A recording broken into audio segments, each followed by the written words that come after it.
வணக்கம். வியாழக்கிழமை, பராபவ வருஷம் வைகாசி மாதம் 28ஆம் தேதி. இன்றைய நட்சத்திரம் ரேவதி. இன்றைய தினத்திற்கான திதி ஏகாதசி. இனி தெரிஞ்சுக்கலாம் வாங்க. இறைவன் இருப்பதை தெரிந்து கொள்வது எப்படி? மனுஷன் கையில் ஒன்றும் இல்லைன்றது தெரிஞ்சாதான் இறைவன் இருக்கிறது புரியும். நேத்திக்கு வரைக்கும் ஃபோன் பண்ணி பேசிட்டு இருந்தாரு ஒரு ஆள். இன்னைக்கு திடீர்னு பார்த்தா நியூஸ் வருது அவர் போயிட்டாருன்னு. எங்க போயிட்டாரு? அதுதான் இறைவன் இருக்கும் இடம். இறைவன் ஒரு நாள் உலகை காண தனியே வந்தாராம். கண்ணில் கண்ட மனிதரை எல்லாம் நலமா என்றாராம். ஒரு மனிதன் வாழ்க்கை ரொம்ப மகிழ்ச்சியா இருக்கு, சந்தோஷமா இருக்கேன் நான், இன்னொருத்தன் கொடுமையா இருக்கு நானா. உடனே கடவுளை சிரிச்சிட்டாராம். என்னடா எல்லாரையும் ஒன்னாதான் படைச்சேன், ஒருத்தன் சந்தோஷமா இருக்குன்றான், இன்னொருத்தன் ஒரே கொடுமையா இருக்குன்றானே அப்படின்னு. அவரவர் மனநிலைக்கு ஏற்பத்தான் அவரவருடைய வாழ்க்கை அமையும் என்பது இதிலிருந்து தருகிறது. இறைவன் இருப்பதை எப்படி தெரிந்து கொள்வது அப்படிங்கிறது தான் இந்த கேள்வி. எப்படி தெரிந்து கொள்வது? நம்மளால முடியாததெல்லாம் அவன் செஞ்சுட்டு இருக்கான்ல. ஜே மணிகண்டன் பேரணாம்பட்டு. இறைவன் இருப்பதை எப்படி அறிவது? உங்களால செய்ய முடியாததை இறைவன் செய்கிறான். சிவபுராணத்தில் பல பிறவிகள் தேவராய் புல்லாய் என ஆரம்பித்து தேவராய் என பல பிறவிகளை பற்றி பாடியுள்ளார் என்பது அனைவரும் அறிந்ததே. ஒரே நாள் வாழும் ஈசலிலிருந்து 100 ஆண்டு வாழும் ஆமை வரை பல உயிரினங்கள் உள்ளன. இப்படி பல பிறவிகள் இருந்தாலும் 85 லட்சம் பிறவிகள் இருக்கும் என சில ஆன்மீக ஆர்வலர்கள் கூறுகின்றார்கள். என்ன கேள்வி கேட்குறீங்க? அது விஷயத்துக்கு வாங்க. இதில் மனித பிறவியில் நாம் செய்யும் நன்மையை பொறுத்தே பிறவி, பேரின்பம், இறைப்பதவி இப்படிப்பட்டவையெல்லாம் வரும். ஏன் போட்டி பொறாமை என அலையும் மனித குலம்? போட்டி பொறாமை என அலையும் மனித குலம் ஜென்மங்கள் தங்களிடம் தங்களின் ஸ்டைலில் பதில் கூறவும். அது என்ன, எனக்குன்னு தனி ஸ்டைல்லாம் இருக்கானே. என்ன கேட்குறீங்கம்மா? லக்ஷ்மி வடுகநாதன் நிறைய பிறவி இருக்கு, புல்லாயின்னு ஆரம்பிச்சு தேவராய வரைக்கும் எல்லாம் சொல்றாரு. எல்லா பிறப்பும் பிறந்தழைத்தேன் எம்பெருமான் அப்படின்னு எல்லாம் சொல்றாரு. சரி, இப்ப என்ன சொல்றீங்க நீங்க அதுக்கு? ஆமா, அதில் பல பிறவிகள் இருந்தாலும் 85 லட்சம் பிறவிகள் இருக்கிறதாம் அவை என சொல்லப்படுகிறது. அதில் மனித பிறவியின் நாம் செய்யும் நன்மையை பொறுத்தே பிறவிகள் பேரின்ப இறை பதவி கிடக்கும். மனித பிறவி கிடைத்திருக்கேன்னு சந்தோஷப்படுங்க. நீங்க ஏன் புல்லாய் பூண்டாய் பல் மிருகமாய் பறவையாய் அப்படின்னெல்லாம் நீங்க ஏன் அதெல்லாம் இப்ப யோசிச்சுட்டு இருக்கீங்க? மனித பிறவி கொடுத்திருக்காரு கடவுள். எதுக்கு? அவரை வணங்குறதுக்கு. மனித பிறவி எதற்காக நம்ம கொடுத்திருக்கிறார்? அந்த நம்மை படைத்தானே அந்த இறைவன், அந்த இறைவனை வணங்குவதற்காகத்தான் இந்த மனித பிறவி. எனவே நீங்கள் எப்பொழுதும் அந்த இறைவனின் திருநாமத்தை 5 எழுத்து மந்திரத்தை உச்சரித்து கொண்டே இருங்கள். அது போதும். 5 எழுத்து மந்திரத்தை சொன்னால் எல்லாமே கிடைச்சிடும். தாமஸ் ஆல்வா எடிசன் 3 மாசம்தான் பள்ளிக்கூடம் போனார். ஆனால் ஆயிரக்கணக்கான அறிவியல் கண்டுபிடிப்புகளை அவர் கண்டுபிடித்திருக்கிறார். தாமஸ் ஆல்வா எடிசன் தான் பல்பு கண்டுபிடிச்சாரு. நிறைய கண்டுபிடிப்புகளை எல்லாம் அவர் கண்டுபிடித்திருக்கிறார். இது போல ரேரா சில அறிவாளிகள்லாம் தோன்றுவாங்க சார். ஜீனியஸ், சைல்டு ப்ராடிஜின்னு சொல்லுவாங்க ஆங்கிலத்தில். அந்த சைல்டு ப்ராடிஜிங்கிறது இயற்கையாகவே ஒரு பெரிய ஞானம் இருக்கும். எனக்கு தெரிஞ்சு இசை உலகில் மேண்டலின் சீனிவாசன் தான் நான் சைல்டு ப்ராடிஜி அப்படின்னு சொல்லுவேன். எங்கேருந்தோ ஒரு சம்பந்தமே இல்லாத ஒரு வாத்தியத்தை எடுத்து அதில் ஒரு கர்நாடிக் மியூசிக்கை வேர்ல்டு ஃபுல்லாக அதை வாசித்து கச்சேரி பண்ணி ஆகா ஓஹோன்னு என்ன ஞானம் ஐயோ. மேண்டலின் சீனிவாசோட ஞானத்தை பார்த்து நான் அப்படியே பிரமிச்சு போயிருக்கேன். ஏன்னா அவருடைய ஃபர்ஸ்ட் கச்சேரி முதற்கொண்டு நான் அட்டன் பண்ணியிருக்கேன். 1982 இந்தியன் ஃபைன் ஆர்ட் சொசைட்டி இவருடைய இசை விழா அப்போ நடிகர் சங்கம் ஹாலில் நடந்தது. அன்றைக்கி தான் அவர் ஃபஸ்ட்டு மேடை ஏறி கச்சேரி பண்ணார். அப்போ உதயசங்கர் மிருதங்கம், அன்றைக்கி நல்லா ஞாபகம் இருக்குது எனக்கு, எம்பி உதயசங்கர் மிருதங்கம். ஒரு பெரிய ஞானஸ்தான். அந்த மாதிரி ஜீனியஸ் எப்போ பிறப்பாங்க, அது எப்போ கடவுள் அப்படியெல்லாம் படைப்பாருன்னு தெரியாது. அந்த மாதிரி ஒரு ஜீனியஸ் தான் தாமஸ் ஆல்வா எடிசன். அவர் ஸ்கூலுக்கே போனதில்லை. ஆன்மீகத்தால் அடையக்கூடிய அதிகபட்ச பலன் என்று எதை சொல்லலாம்? இறைவனின் தரிசனம் நமக்கு கிடைத்தால் அதுதான் பெரிய விஷயம். இறைவனை நாம் காண முடியுமா? அந்த தரிசனம் கிடைக்குமா? அப்படி கிடைத்து விட்டால் அதுதான் ஆன்மீகத்தால் நமக்கு கிடைக்கக்கூடிய மிகப்பெரிய பலன். பெரிய மகான்களுக்கெல்லாம் தரிசனம் கிடைச்சிருக்கு. 20ஆம் நூற்றாண்டிலேயே இறைவனை பார்த்தவர்கள் இருந்திருக்கிறார்கள். பாம்பன் சுவாமிகள் இறைவனை பார்த்திருக்கிறார். ராமகிருஷ்ண பரமஹம்சர் இறைவனை பார்த்திருக்கிறார். காளி தேவியின் காட்சி அவருக்கு கிடைத்திருக்கிறது. நிறைய மகான்கள் 20ஆம் நூற்றாண்டிலே இறைவனை பார்த்திருக்கிறார்கள். அதுதான் ஆன்மீகத்தால் கிடைக்கக்கூடிய மிகப்பெரிய பலன். ஆனால் அப்படி பார்க்குற பாக்கியம் கிடைச்சவங்க யாரும் எனக்கு பணம் கொடு, பங்களா கொடு, தங்க கட்டி கொடுலாம் கேட்கவே இல்லை. அந்த ஆசை இருந்தாக்கா இது கிடைக்காது, இறைவனுடைய தரிசனம் கிடைக்காது. ரஷ்யா உக்ரைன் போர், அமெரிக்கா இஸ்ரேல் ஈரான் போர், ஆப்கானிஸ்தான் பாகிஸ்தான் போர், எப்போது இதெல்லாம் முடிவுக்கு வரும்? நல்ல கேள்வி. டி விஜயலட்சுமி, தஞ்சாவூர், கீழவாசல், தஞ்சாவூர். இதற்கு எந்த தெய்வத்தை வணங்க வேண்டும்? அதிருத்ரம் பண்ண சார், அதிருத்ர யாகம் பண்ணா இந்த போர் முடிவுக்கு வரும். யாராவது அதிருத்ர யாகம் செய்வதாக இருந்தால் சொல்லுங்கள், நான் அதற்கு ஏதாவது என்னால் முடிந்த உதவி தொலைக்காட்சி மூலமாக அதை எல்லோருக்கும் தெரியப்படுத்தி எல்லாரையும் வரவழைச்சு எல்லாம் பண்ணலாம். அதிருத்ரம்னு ஒரு யாகம், அதை பண்ணினால் 11 into 11 into 11 into 11 into 11, அதுதான் அதிருத்ரம். அந்த அதிருத்ர யாகம் செய்தால் 11 into 11 into 11 into 11 into 11, இதுதான் அதிருத்ர யாகம். எத்தனை முறை செய்யணும் அதுக்கு நிறைய விதிமுறைகள்லாம் இருக்குது. அதில் இவ்வளவு ஆவர்த்தி ஹோமமாக பண்ணோம், இத்தனை ஆவர்த்தி ஜபமாக பண்ணோம், இத்தனை ஆவர்த்திக்கு சிவலிங்கத்தை வச்சு அபிஷேகம் பண்ணி அர்ச்சனை பண்ணணும், இத்தனை முறை ருத்ர திரிசதி அர்ச்சனை பண்ணோம், ருத்ரத்தில் ஜபம் இவ்வளோ பண்ணோம், ஹோமம் இவ்வளோ பண்ணோம், அந்த ஹோமத்துக்குள்ள ஒரு 10% அர்க்கியம் விடணும். இதெல்லாம் நிறைய இருக்குது. இந்த அதிருத்ரத்தை ப்ராப்பராக பண்ணாக்க இந்த உலகம் அமைதி பெறுவதற்கு அது ஒரு பெரிய ஒரு மிகச்சிறப்பான ஒரு பெரிய யாகம். ஆனால் நிறைய செலவாகும், நிறைய பேர் வேணும். அதுக்கு வேதம் படித்தவங்க நிறைய பேரை வச்சு பண்ணணும். ஒரு வாரம் நடக்கும் அதிருத்ரங்கிறதெல்லாம். அது பண்ணினா யுத்தம் முடிவுக்கு வரும். செலவுன்னு பார்த்தீங்கன்னா 2 ரூபா பக்கம் வந்துடும், பெரிய 2 ரூபா, 2 ரூபா பக்கம் வரும். எனக்கு தெரிஞ்சு யுத்தத்தை நிறுத்துவதற்கு அதிருத்ர யாகம் ஒரு நல்ல பரிகாரம். அதை தவிர சதசண்டி ஹோமம் செய்தாலும் அது யுத்தத்தை முடிவுக்கு கொண்டு வரும். சதசண்டி, சகசர சண்டி, அந்த மாதிரி சண்டி ஹோமம், சதச்சண்டி, சகசர சண்டி போன்ற சண்டி ஹோமம் ஒரு புறம், அதிருத்ரம் ஒரு புறம் சேர்ந்தாப்புல நடந்ததுன்னா இன்னும் ரொம்ப நல்லது. ஒரு வாரத்தில் 2மே முடியும். இந்த 2 பெரிய யாகங்கள், சண்டி ஹோமம், அதிருத்ரம், இது 2ம் பெரிய அளவில் பண்ணணும். பண்ணினால் உலக நன்மைக்காக செய்தால் ரொம்ப விசேஷம், எல்லாருக்கும் நல்லது, உலகத்துக்கே நல்லது, எல்லாரும் நல்லா இருப்பாங்க. எந்தெந்த கிரகங்கள் உச்சம் பெற்றால் என்னென்ன நன்மை அப்படின்னு ஆர் ராமலிங்கம் மயிலாடுதுறை கேட்குறாரு. செவ்வாய் உச்சம் பெற்றால் என்ன? செவ்வாய் உச்சம் பெற்றால் நிறைய வீடு இருக்கும், சொத்து சேரும், பெரிய பெரிய ப்ராப்பர்ட்டி எல்லாம் ஓன் பண்ணலாம். செவ்வாய் பூமிகாரகன், அதனால் வீடு மனை நிலம் போன்றவை சேர வேண்டுமானால் செவ்வாய் வலுவாக இருந்தால்தான் நம்ம எல்லாம் சேரும். குரு உச்சமாக இருந்தால் என்ன? குரு உச்சமாக இருந்தால் அவங்க பெரிய பரம்பரையில் வந்தவங்களா இருப்பாங்க, பெரிய கல்வி ஞானம் இருக்கும், புகழ் இருக்கும், சமூக அந்தஸ்து மிக பெரியதாக இருக்கும். அது மட்டுமல்ல, வசதியான வாழ்க்கை அமையும். சுக்கிரன் உச்சமாக இருந்தால் என்ன பலன்? சுக்கிரன் உச்சம் பெற்றால் நோய் நொடி இருக்காது, they'll be very healthy. நோயற்ற வாழ்வு கிடைக்கும், நல்ல குடும்ப வாழ்க்கை அமையும், மருத்துவராக ஆகலாம். டாக்டருக்கு படிக்கணும்னா சுக்கிரன் உச்சமாக இருந்தால் தான் டாக்டருக்கு படித்தா பெரிய டாக்டர் ஆக முடியும். சில பேர்லாம் ரொம்ப ஃபேமஸாக இருக்காங்க, அந்த டாக்டர் பேர் சொன்னாலும் ஐயோ அவர் அப்பாயின்மெண்ட்டே கிடைக்காது, அவர் ரொம்ப பெரிய டாக்டர், ரொம்ப பிஸிமாங்க.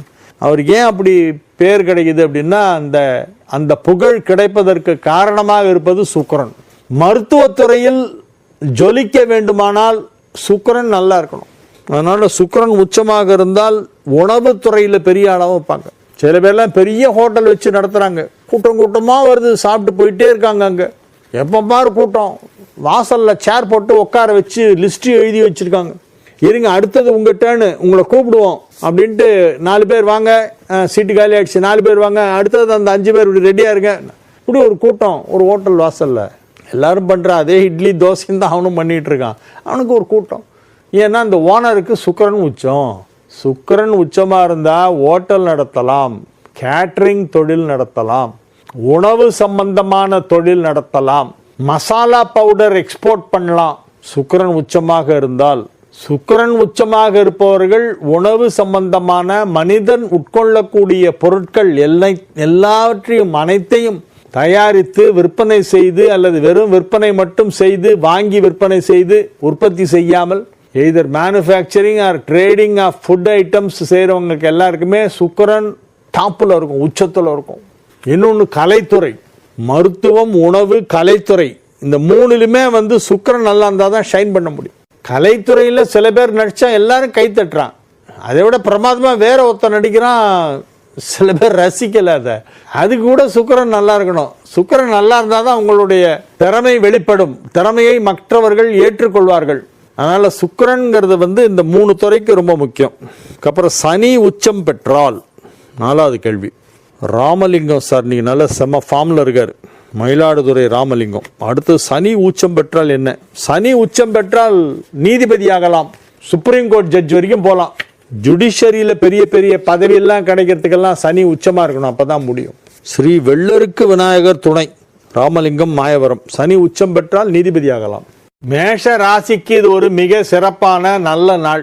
குருவும் சந்திரனும் எதிரெதிரே பார்த்து கொள்கின்ற அற்புதமான கிரக அமைப்பு ஏற்பட்டு இருக்கிறது. மிதுனத்தில் குரு, தனுசில் சந்திரன். மிதுனத்துக்கு நேர் எதிர் வீடு தனுசு.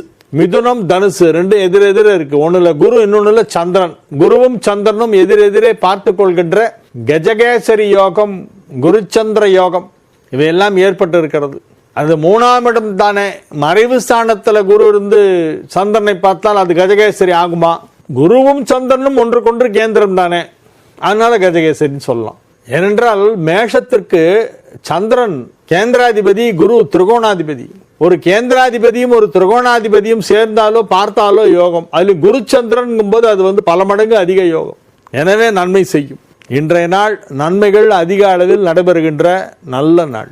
ரிஷப ராசிக்கு இன்றைய தினம் சந்திராஷ்டமம் இருக்கிறது. எனவே புதிய முயற்சிகளில் இறங்க வேண்டாம். சந்திராஷ்டமம் இருப்பதால் சற்று நிதானமாக பேச வேண்டும். சத்தம் போட்டு கூட பேசக்கூடாது, மெதுவா பேசணும். வாய்ஸை சாஃப்ட் ஆக்கணும். ஒரு வார்த்தையை சொல்ற டோன்லயே அதோடைய அர்த்தம் மாறும். என்ன என்ன என்ன எவ்வளோ டிஃப்ரென்ஸ் பாருங்களேன். 3 எண்ணக்கும் டிஃப்ரென்ஸ் பார்த்தீங்களா? அந்த என்ன அப்படின்னா இப்போ என்னன்ற ஏய் அர்த்தம். என்ன என்ன என்னப்பா என்னடா கண்ணு அப்படி அப்படி சொல்கிற அந்த பாவம் எப்படி அது? என்ன அப்படின்னாக்கா வேற மாதிரி அர்த்தம் மாறிடும். அந்த சொல்லிட்டு அந்த புருவத்தை தூக்குறத பார்த்தாலே மவனை தொலைச்சு போடுவேன்டா தொலைச்சுன்ற மாதிரி ஒரு உள்ளுக்குள்ளே ஒரு அர்த்தம் வரும். அது நம்ம சொல்லாமலே அது வந்துடும். அதனால் பேசும்போதெல்லாம் நம்மளுடைய டோன் ரொம்ப பத்திரமா பார்த்து அந்த மாடுலேஷனை ரொம்ப கேர்ஃபுல்லாக யூஸ் பண்ணணும். அமைதியாக, உண்மையிலேயே கோபம் இருந்தால் கூட அதை வெளிக்காட்டி கொள்ளாமல் அன்பு வெளிப்படும் விதமாக அழகாக பேச கற்றுக்கொள்ள வேண்டும். மென்மையான பேச்சு மென்மை தரும். முன்னால மெர்வின் ஒருத்தர் அடிக்கடி சுய முன்னேற்ற புக்கெல்லாம் எழுதி போடுவார், நல்லா இருக்கும். அதுல மென்மையான பேச்சு மேன்மை தரும்னு ஒரு புக். அதை நான் பல முறை படிச்சிருக்கேன், திரும்ப திரும்ப திரும்ப. ரயில்வே ஸ்டேஷன்ல இருக்கிற புக் ஸ்டால்லாம் கொண்டு வந்து அவரே புக்கை போட்டு போவார். இந்த மெர்வின்றவர் நல்ல எழுத்தாளர், சிந்தனையாளர். மென்மையான பேச்சு மேன்மை தரும் என்பதை இன்றைய தினம் மனதிலே பதிய வைத்துக் கொள்ள வேண்டும். ரிஷபராசி அன்பர்களே, மிதுன ராசிக்கு இன்றைய நாள் நல்ல நாள். கல்யாண வயசுல இருக்கிறவங்க, திருமணம் ஆகாத மிதுன ராசியினருக்கெல்லாம் இன்னைக்கு திருமண பேச்சுவார்த்தை இடம்பெறும். அது வெற்றிகரமாக நடைபெறும். இன்னும் 1 வாரத்திற்குள் உங்களுடைய திருமணத்தை முடிவு செய்து விடுவார்கள். உங்களுக்கு பிடித்தாற் போல், ஏற்றாற் போல், நீங்கள் எதிர்பார்ப்பது போல் ஒரு நல்ல வாழ்க்கை துணை அமையப் போகிறது. எனவே இப்பொழுது அந்த மணமேடை ஏறப்போகும் நல்ல நேரம் நெருங்கிவிட்டது. உங்கள் மன வாழ்க்கையிலே அடியெடுத்து வைக்கப் போகிறீர்கள். மணமகளே மணமகளே வா வா, உன் வலது காலை எடுத்து வைத்து வா வா என்று பாடல் ஒலிக்கும் சத்தம் உங்களுக்கு கேட்கும். எல்லா விதமான நன்மைகளும் வாழ்க்கையிலே நடைபெறுகின்ற நல்ல நேரம். கல்வி பயிலும் மாணவியரெல்லாம் வெகு சிறப்பாக படித்து இப்பொழுது அதிக மதிப்பெண் பெற்று மேல் படிப்பிற்கு வாய்ப்பு பெறுவார்கள். வேலை தேடிக்கொண்டிருக்கும் இளைஞர்களுக்கு நல்ல வேலை கிடைக்கும் வேலை வந்துவிட்டது.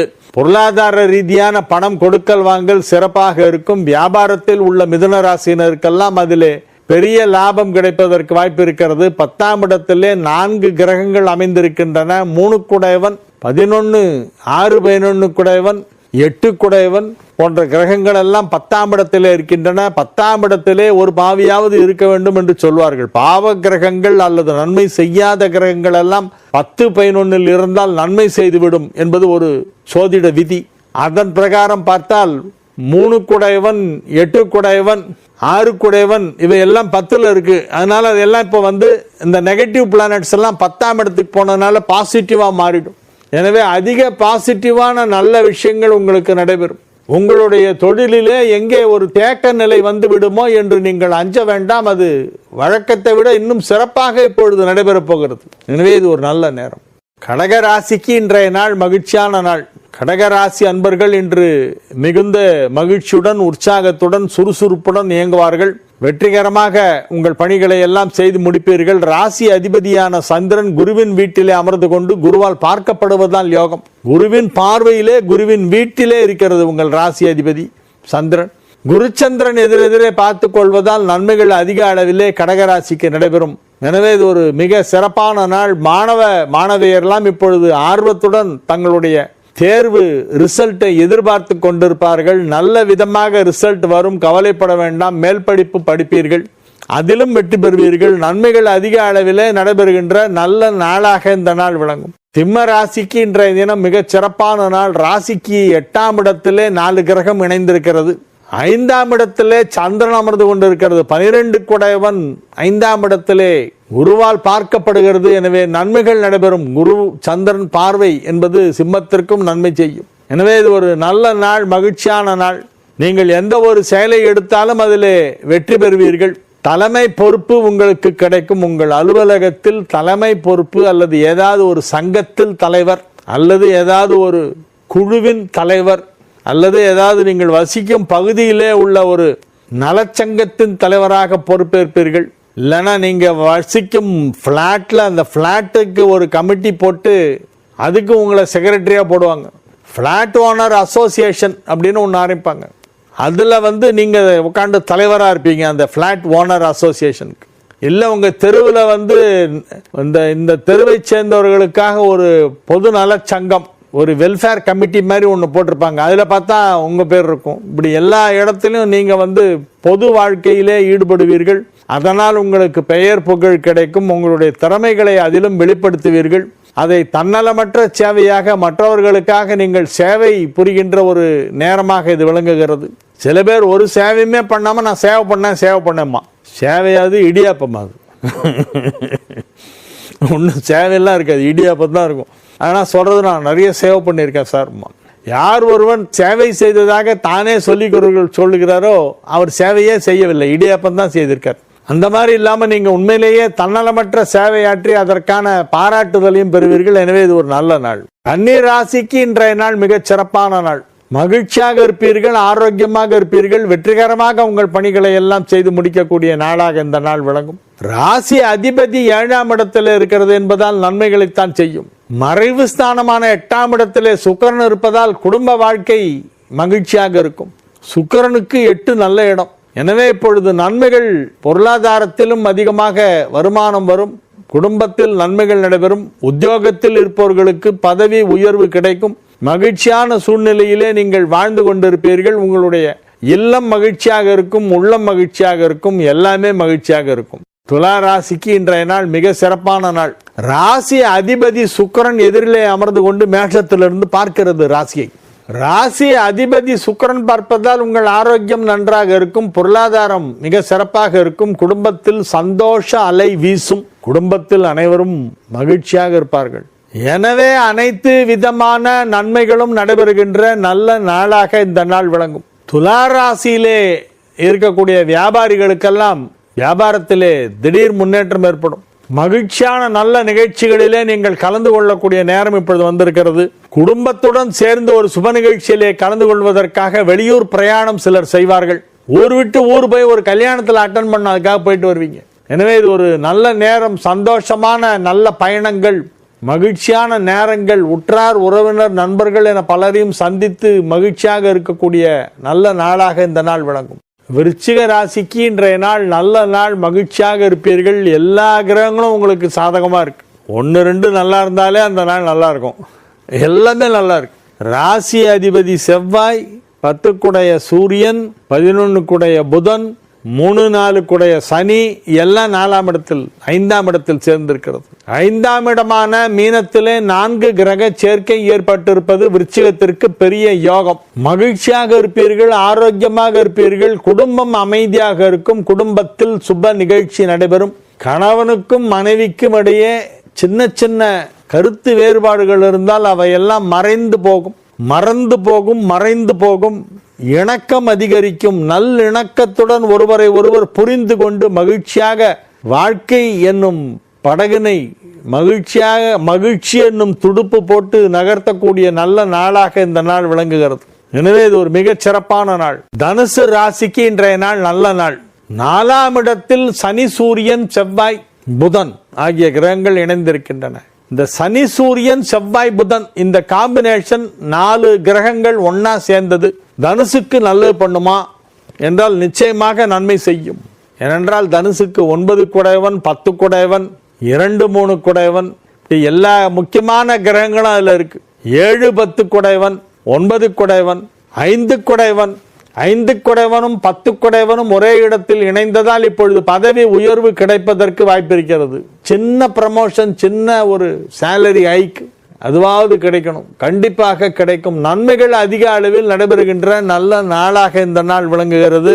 குடும்பத்தில் சுப நிகழ்ச்சி நடைபெறும். உற்றார் உறவினர் நண்பர்கள் என பலரையும் சந்தித்து அவர்களோடு பேசக்கூடிய வாய்ப்பு இன்று ஒரு பொது நிகழ்ச்சிக்கு செல்லும் பொழுது கிடைக்கும்.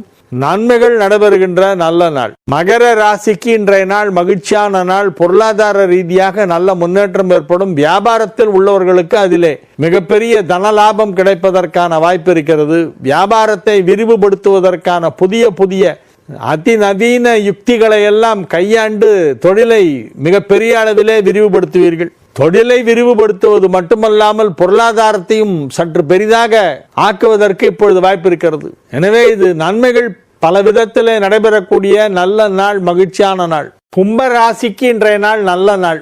5ஆம் இடத்திலிருந்து குரு ராசியை பார்த்து கொண்டிருக்கிறது. 2ஆம் இடமான வாக்குஸ்தானத்திலே 4 கிரக சேர்க்கை ஏற்பட்டிருப்பதால் செல்வாக்கு அதிகரிக்கும், செல்வ நிலை உயரும். உங்களுடைய மிகப்பெரிய செல்வாக்கு அனைவரையும் ஆச்சரியப்பட வைக்கும், சிலரை அச்சுறுத்தும். எனவே இது ஒரு மிக சிறப்பான நன்மைகள் நடைபெறக்கூடிய நல்ல நாள். வியாபாரத்திலே நல்ல முன்னேற்றம், பொருளாதாரத்திலே கணிசமான வளர்ச்சி, குடும்பத்தில் அனைவரும் ஒற்றுமையாக இருப்பார்கள், குடும்பத்தில் சுப நிகழ்ச்சி நடைபெறுவதற்கு வாய்ப்பு இருக்கிறது. மீன ராசிக்கு இன்றைய நாள் பதவி உயர்வு கிடைக்கும். அலுவலகத்திலே எதிர்பாராத விதமாக திடீரென உங்களை அழைத்து இந்த அப்படி ஆர்டர், உனக்கு ப்ரமோஷன் அப்படிம்பாங்க. என்ன சார் சொல்லாமல் கொள்ளாமல் திடீர்னு பண்ணிட்டீங்களே, பரவாயில்ல, இன்னும் பெரிய அளவில் உனக்கு ப்ரமோஷன் கொடுக்கணும்னு நினச்சா நான் இப்போ இவ்வளோதான் முடிஞ்சுது, அடுத்த தடவை பார்ப்போம், இந்த புடி ப்ரமோஷன் ஆர்டர் வாங்கு அப்படின்னு கையில் கொடுப்பாங்க. அந்த மாதிரி எதிர்பாராத விதமாக திடீர் பதவி உயர்வு கிடைப்பதற்கு மீன ராசிக்கு வாய்ப்பு இருக்கிறது. ஏனென்றால் 5 குடையவன் 10ஆம் இடம் சென்றால் பதவி உயர்வு கிடைக்கும். வேலை தேடிக் கொண்டிருப்பவர்களுக்கு நல்ல வேலை கிடைக்கும். வேலை மாற்றம் செய்ய வேண்டும் என நினைத்து கொண்டிருப்பவர்களுக்கு நல்ல மாற்றம் கிடைக்கும். மகிழ்ச்சியான நல்ல நிகழ்ச்சிகளிலே கலந்து கொள்வீர்கள். உற்சாகமாக காணப்படுவீர்கள். சுறுசுறுப்பாக இயங்குவீர்கள். ஆரோக்கியமாக இருப்பீர்கள். மனதிலே ஒரு தெளிவு ஏற்படும். குருவும் சந்திரனும் எதிரெதிரே ஒன்றை ஒன்று பார்த்து கொள்கின்ற கஜகேசரி யோகம் ஏற்பட்டு இருக்கிறது. 4இல் குரு, 10இல் சந்திரன். எனவே இது மிக சிறப்பான நன்மைகள் நடைபெறக்கூடிய நல்ல நாளாக மீனராசிக்கு இன்றைய தினம் விளங்கும்.